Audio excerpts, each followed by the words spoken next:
Mabiyayang araw po sa inyo mga katribya at welcome po kayo sa aking YouTube channel. Maraming salamat po sa ating pong mga bagong subscriber. Ngayon mga katribya, tayo ay pipitas po ng ating kalamansi. Pero bago po yan, nais ko lang pong ipakita po sa inyo mga katribya yung pagkagat po muli ng ating abono sa kalamansi. Pati na rin po yung foliar na ating ginagamit. Meron po tayong bago na pinasubok sa atin. Ginamit po natin ngayon. Ito po ang makikita ninyo na resulta doon po sa ating kalamansi. Ako po ay lahat po ng ating mga kilikili na naman ay puno uli ng ating bulaklak. Nako mga katribya, bukod po sa marami pong mga bulaklak po yung ating kalamansi, puno rin naman mga katribya ng ating pong bunga, dulot ng ating organic fertilizer. Kagandahan naman yan mga katribya na meron po tayong palakihin, meron rin po tayong pipitasin, meron rin po tayo mga katribya na reject. Pero ang nakakatuwa mga ka-farmers, yung pong ating kalamansi, may another batch na naman tayo pong muling aalagaan. Ay grabe. Yan. After po natin mga katribya po na mapitas yung marami dito, ito naman po ngayon yung ating palakihin. Tingnan naman ninyo po yung ating hinog, lalaki. Kinukuha po yung ating hinog ng 500. So madaling salita, kukunin na po natin para hindi po siya masayang habang pinalalaki po natin yung berde. Para sa ating mga katribya, ito po yung ating yung small o yung kochok na kalamansi. Pero nung ating po ma-applyan ng ating organic fertilizer tsaka po ng ating ProBio, at meron pa tayong bago na kung saan ay pinasubok sa atin ng ating katribya, yung kanyang foliar. Ito ginamit po natin dito, yung pong sa kanya. Ito ngayon po yung kinalabasan. Ayun, malalaman po ninyo kung ano po yung foliar po na yon pag i-spray natin pong muli. Pero pakita lang namin sa inyo yung napakagandang resulta sa ating kalamansi, pati ng ating patuloy na paggamit ng organic. Kaya makikita ninyo yung dark green, yung kapitbahay po natin mapusyaw, madilaw. Ayan, para at least meron kayong idea.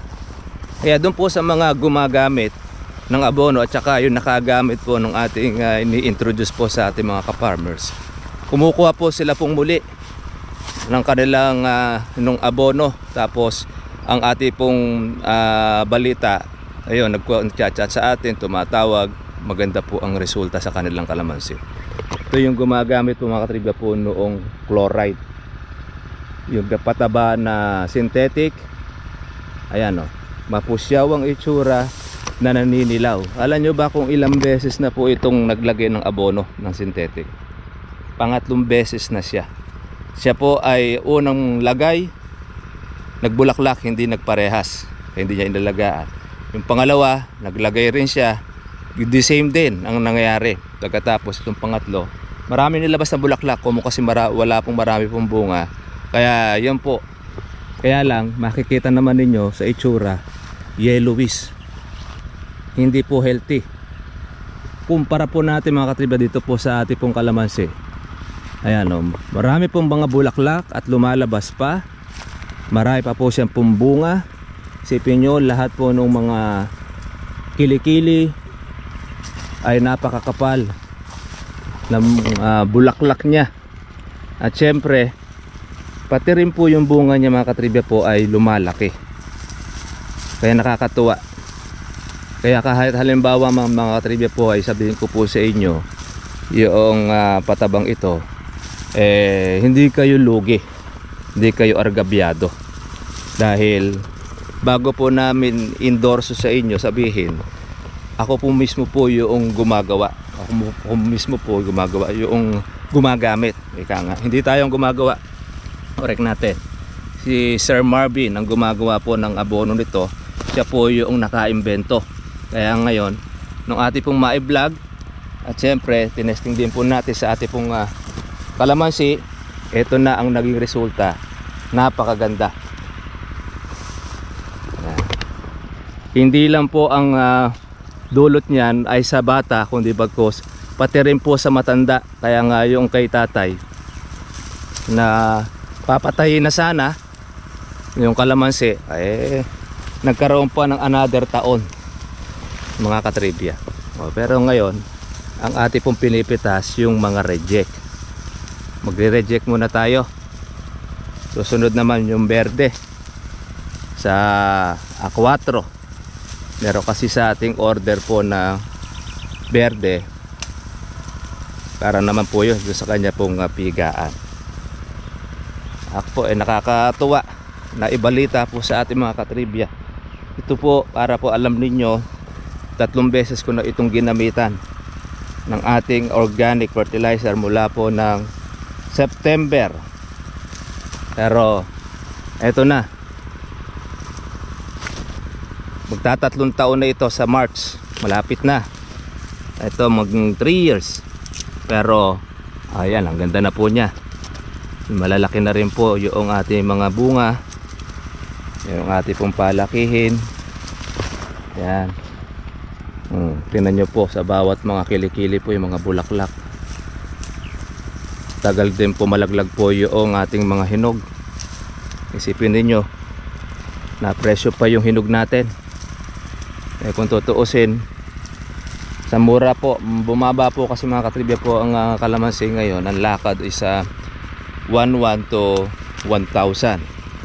Depende po sa klase pa. Pag maliliit ang kalamansi, nakukuha lang po yan ng 1,000. Hindi naman po natin pinapipitas yung kalamansi natin pagka po maliliit. Although marami na po tayo makukuha at mapipilit sa size natin dahil malalaki na. Yan. Tingnan ninyo mga katribya, kaya nakakatuwa, ang lalaki pa ng hinog natin. Sarap pong pumitas.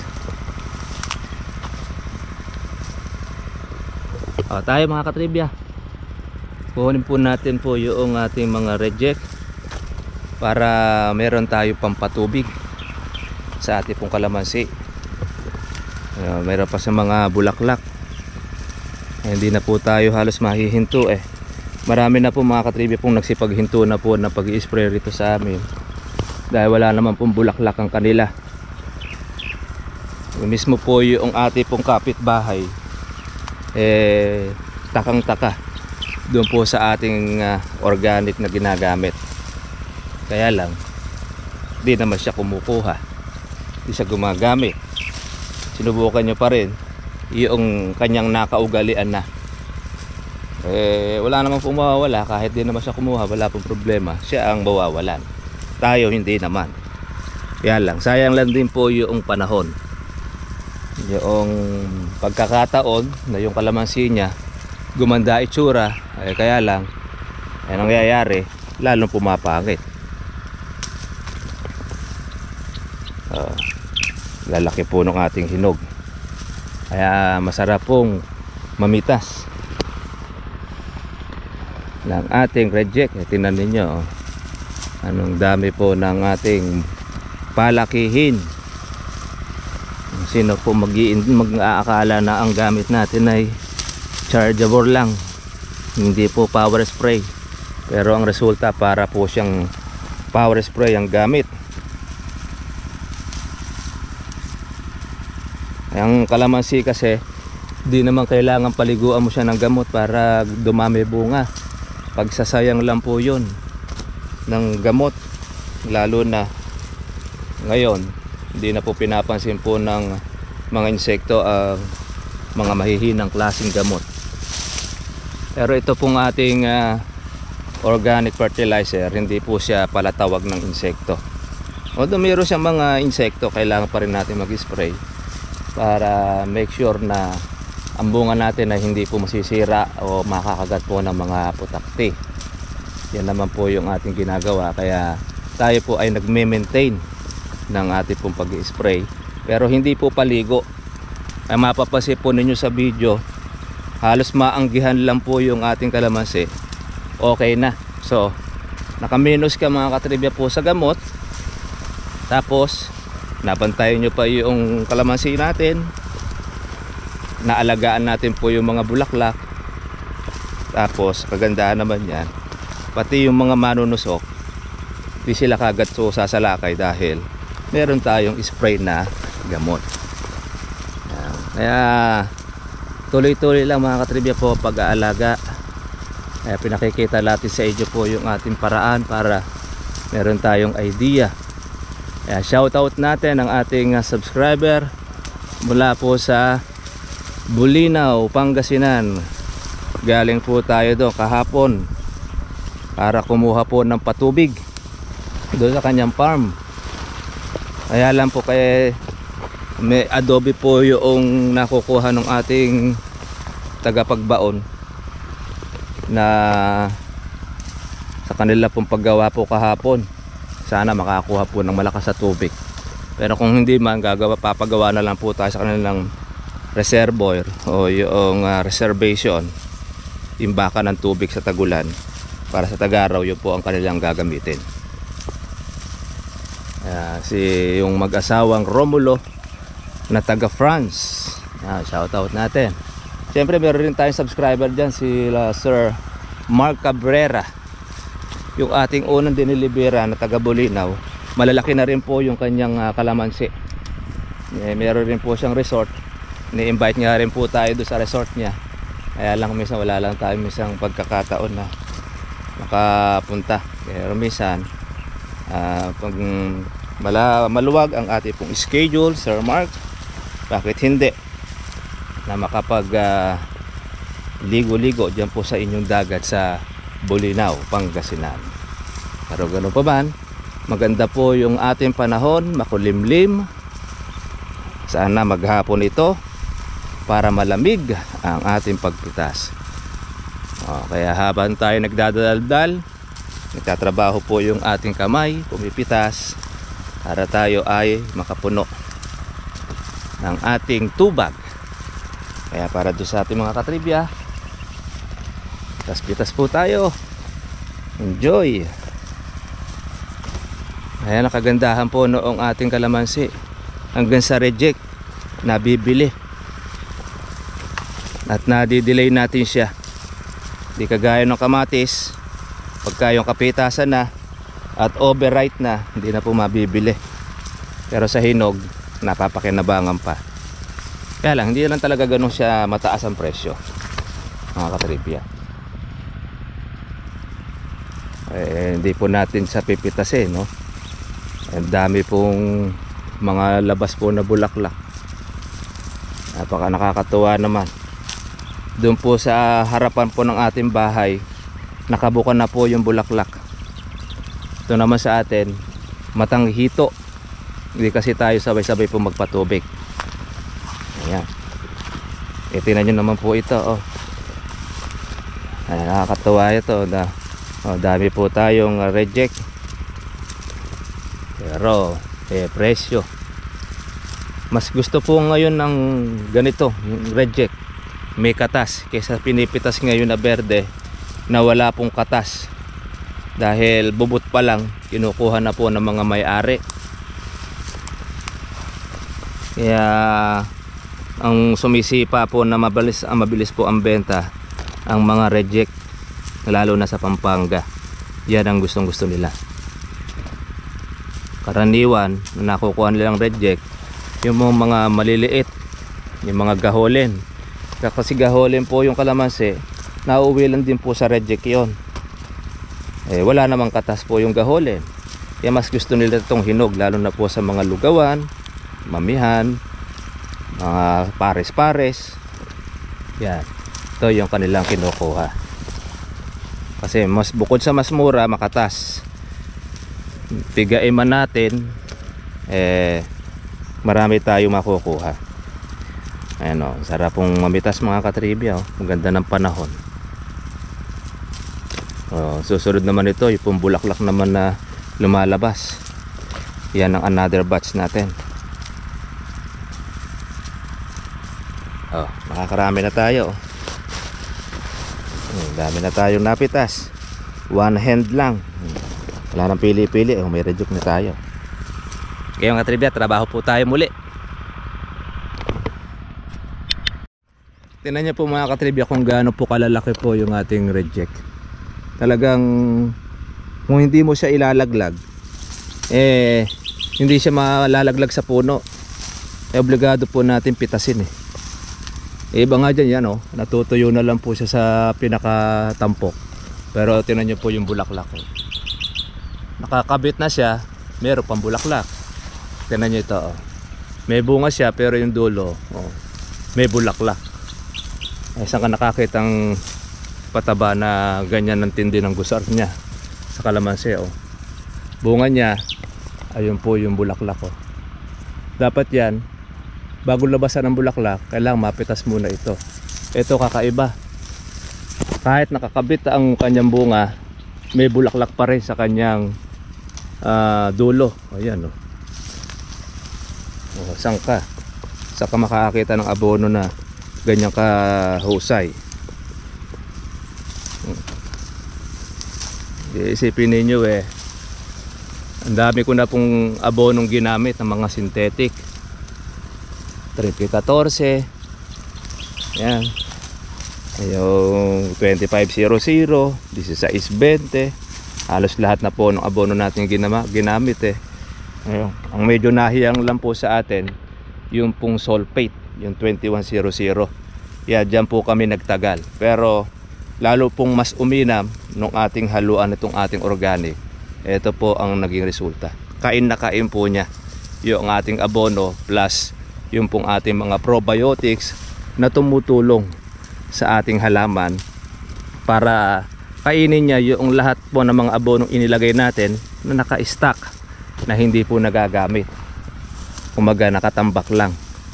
Ngayon, kinakain na sa pamamagitan po ng ating probiotics. Ang nakakitang pataba na meron siyang probiotic, meron po siyang humus.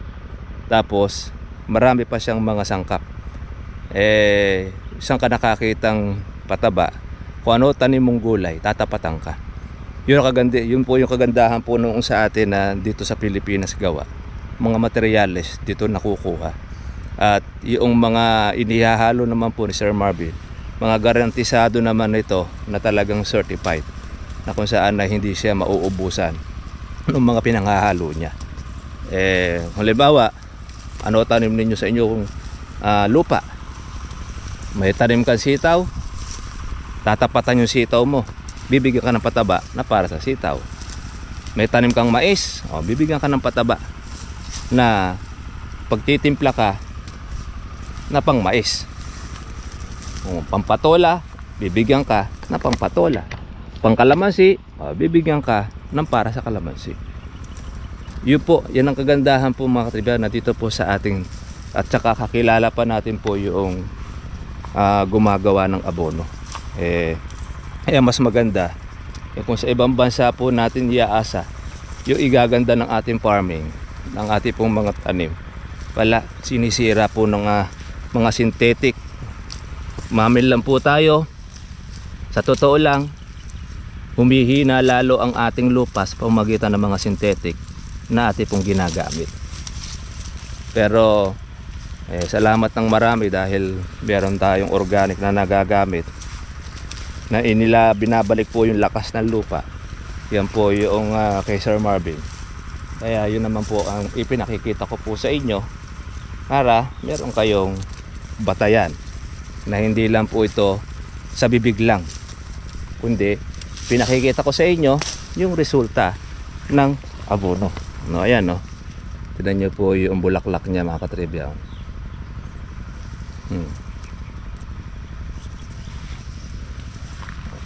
Bagamat ito mga katribya talaga po siyang natiga, pero lalo pag siyang nilabasan ng maraming bulaklak nung ating pong siyempre suporta na pataba.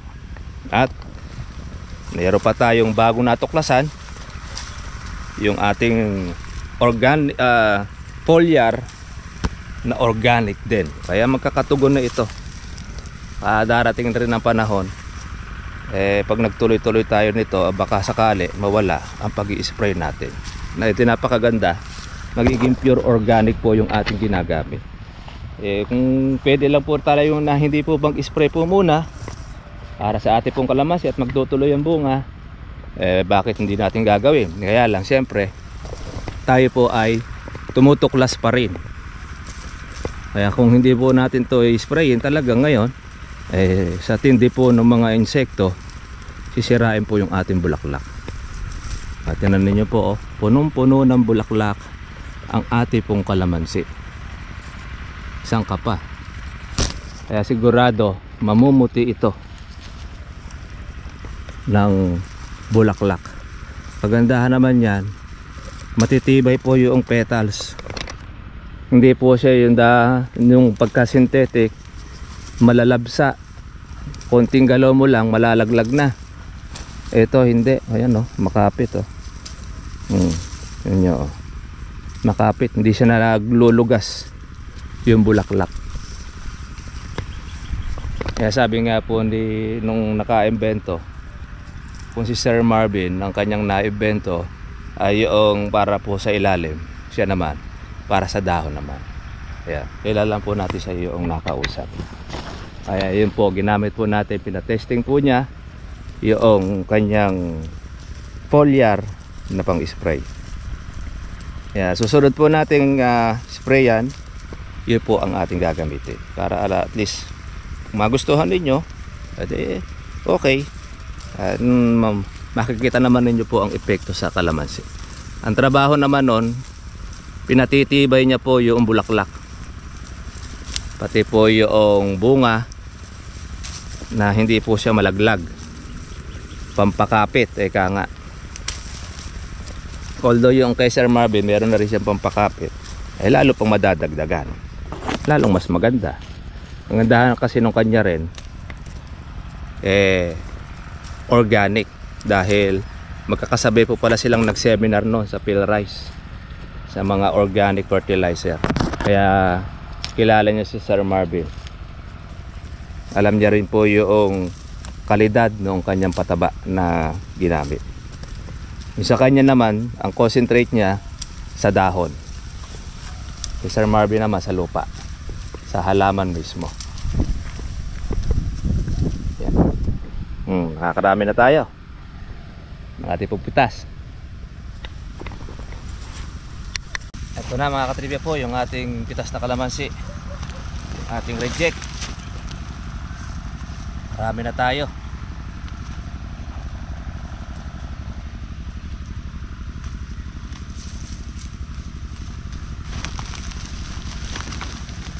Kailangan na natin magsalin at mabigat na sa balakang.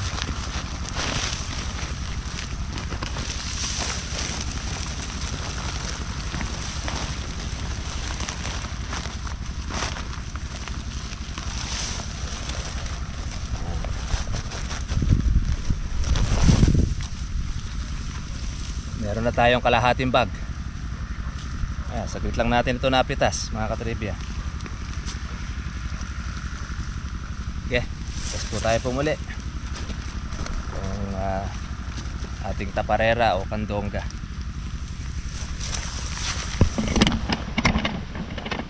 Wala na po yung kanyang mga hinog.